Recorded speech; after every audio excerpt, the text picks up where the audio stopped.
పవన్ కళ్యాణ్ గారి నామస్మరణ చేస్తున్న media, social media దినపత్రులందరికీ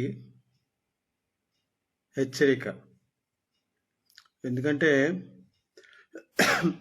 Pawan Kalyan గారు అక్కడి నుంచి పోటీ చేస్తారని, ఇక్కడి నుంచి పోటీ చేస్తారని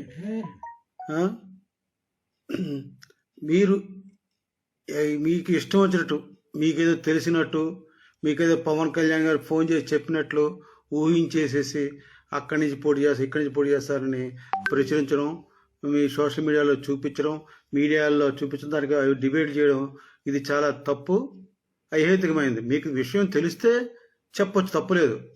కానీ మీ ఇష్టం మీరు రాసేసుకొని టేక్ ఇట్ గ్రాంటెడ్ లాగా చేస్తే అది మాత్రం ఖచ్చితంగా తప్పు. జన సైనికుడిగా మీ అందరికీ హెచ్చరిస్తున్నాను. పవన్ కళ్యాణ్కి 10 అని, 20 అని, 20 సీట్లని, 20 సీట్లు ఇస్తే గొప్ప అని మాట్లాడే ఎదవలు వాళ్ళ పేపర్లో రాశారు, టీవీలో మాట్లాడారు, మీ ఇష్టం వచ్చినట్టు. నాకే తెలుసు, మాకు ఇప్పుడే మేము వచ్చింది మెసేజ్. పవన్ కళ్యాణ్, చంద్రబాబు నాయుడు గారు మాట్లాడుకున్న మొత్తం మెసేజ్ మాకు వచ్చేసింది. మాకు చెప్పారు వీరికి సీట్లు, వీరికి సీట్లు, 20 కన్నా ఎక్కువరు, 25 కన్నా ఎక్కువరు, ఇవే ఇస్తే గొప్ప అని పిచ్చి పిచ్చిగా పేపర్లు రాసిన ఎదవలకి, టీవీలో డిబేట్లు పెట్టిన ఎదవలకి అందరికీ నేను చెప్తున్నాను. బాగానే ఉంది, చెప్పారు. ఇదిగో 10వ తారీఖు వస్తాయని, 12 వస్తాయని, 14 వస్తాయని చెప్తున్నారు కదా, మరి ఎందుకు రావట్లేదు? మీరు రాసిన రాతలు కరెక్ట్ కాదని తెలిసిపోయింది. మీరు చెప్పే టీవీలో డిబేట్లు చెప్పేవని తప్పని తెలిసిపోయింది. ఎందుకని ఇంకా ఫిగర్ రావట్లేదు? అక్కడ ఉన్నది పవన్ కళ్యాణ్, ఆయన సామాన్యుడు కాదు. ఎప్పుడైతే చంద్రబాబు నాయుడు గారు 2 నియోజకవర్గాలు ప్రకటించాడో, నాకు ఒత్తులు ఉంటాయి చంద్రబాబు నాయుడు గారు, మరి నాకు ఒత్తులు నేనని ఆయన రాజనగరం ప్రకటించాడు. అంటే ఏంటి? నాకు ఒత్తులు ఉంటాయి, మీకే కాదు నాకు ఒత్తులు ఉంటాయి, గమనించండి, మన ఇద్దరం పొత్తులో ఉన్న పొత్తు ప్రకారం వెళ్ళాలని క్లియర్గా చెప్పాడు.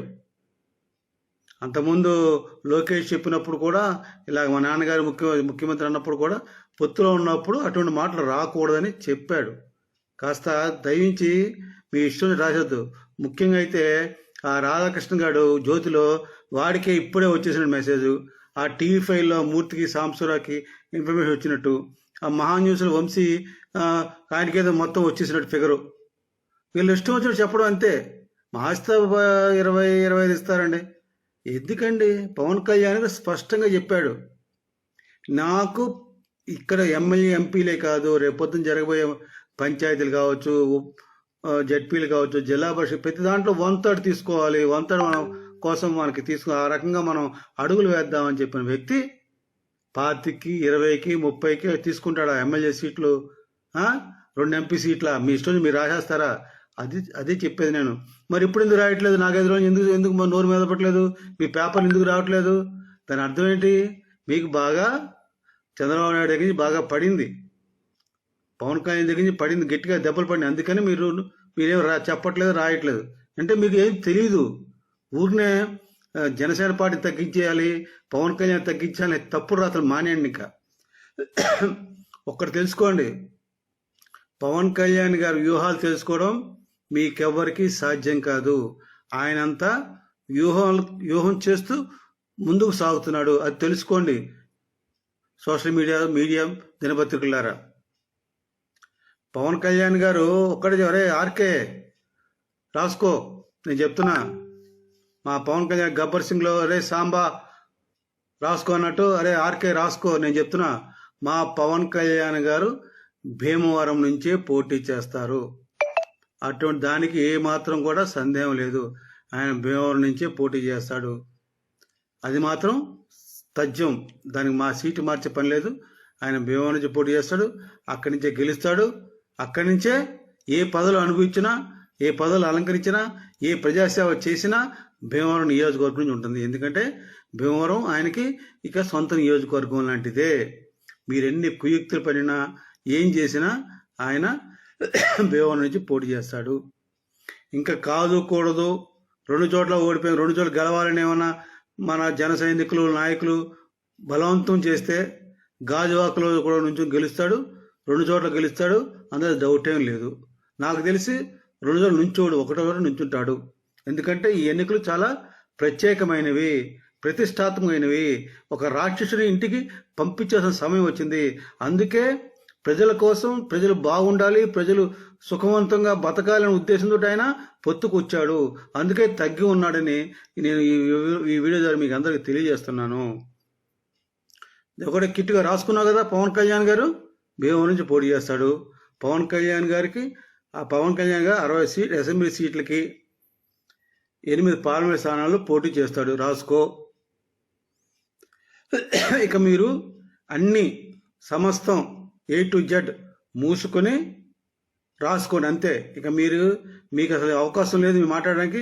మీ సొంత సొచ్చు వాగుడు మాటని మానేసండి. మీరంతా ఒక థర్డ్ గ్రేడ్ లా తయారైపోయారు. మీరు అటు చంద్రబాబు నాయుడికి సుఖాన్ని ఇవ్వట్లేదు, తెలుగుదేశం పార్టీకి సుఖాన్ని ఇవ్వట్లేదు. మీరు చేసేది ఏమనుకుంటున్నారండి? ఇంకా పాత్రలో ఉన్నట్టు విమర్శన ద్వారా మానండి. మీరు రాయాలనుకుంటే మీ మీడియాల్లో, సోషల్ మీడియాల్లో, పేపర్లో రాయండి. తెలుగుదేశం పార్టీ, జనసేన పార్టీ సఖ్యతతో వెళ్తున్నాయి, సంఘీభావంతో వెళ్తున్నాయి, చక్కగా ప్రతి మీటింగ్ చక్కగా చేసుకుంటున్నారు, ప్రతి మీటింగ్లోనూ కలిసి ఉంటున్నారు, వాళ్ళ యొక్క ప్రతి గ్రామంలోనూ కలిసి ఉన్నారు, కలిసి ప్రచారం చేస్తున్నారు. ఇది చాలా బాగుంది. దీనివల్ల ప్రజలు ఇంకా ఎక్కువ మార్పు చూస్తుంది. ఈ మార్పుతోటి రేపొద్దున జరగబోయే ఎన్నికల్లో తెలుగుదేశం పార్టీకి, జనసేన పార్టీకి లాభం కలుగుతుంది. ఆ ప్రచారం చేయండి. అది మానేసి 15 ఇస్తే గొప్ప, 20 ఇస్తే గొప్ప, మీ బాబుగారు సొమ్ములు ఇస్తున్నాడు మాకు, మీ తాతగారు సొమ్ములు ఇస్తున్నాడు మాకు ఇక్కడ, పనికి మన ఎదల్లారా. ఇక అన్ని మానేసి మూసి కూర్చోండి. ఏమన్నా మీకేమన్నా మానం, నీచం, ఉచ్చు ఉండి మీకు తెలుగుదేశం పార్టీ అంటే అభిమానం ఉంటే, చంద్రబాబు నాయుడు అంటే అభిమానం ఉంటే, మీరు పొత్తుకి అనుకూలంగా రాయండి. ఇద్దరు కలిసి చక్కగా సఖ్యతగా వెళ్తున్నారు రాయండి. మీకేం పోయే కానరా? లోకేష్ చక్కగా మాట్లాడుతున్నాడు, రామ్మోహన్ నాయుడు మాట్లాడుతున్న ప్రతి మీటింగ్లో లోకేష్ చెప్తున్నాడు మా అన్న అని. మీకేం వచ్చిందిరా పోయే కాలం? అర్థం కాదు నాకు. సరిగ్గా ఎన్నికల సమయంలో మీరు ఇట్లాగా జనసేన నాయకులు, జనసేన అభిమానుల్ని ఆ మనసులో బాధ పెట్టేది ఎందుకు చేయాలనిపిస్తుంది మీకు? చాలా తప్పు, గ్రహించండి.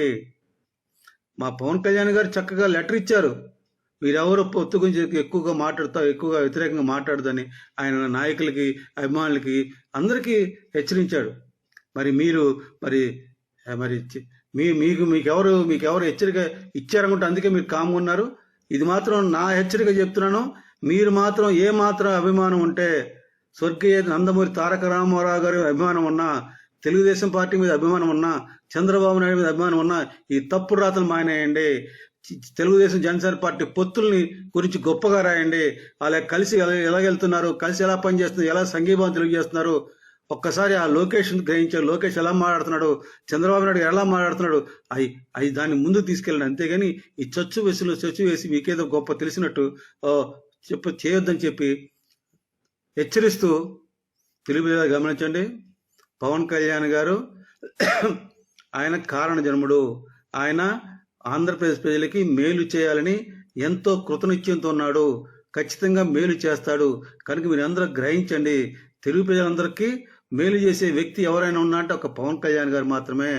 అది గ్రహించమని వేడుకుంటూ, మీరు ఖచ్చితంగా రేపు జరగబోయే ఎన్నికల్లో జనసేన, తెలుగుదేశం, భారతీయ జనతా పార్టీ కలిసి వెళ్తున్నాయి.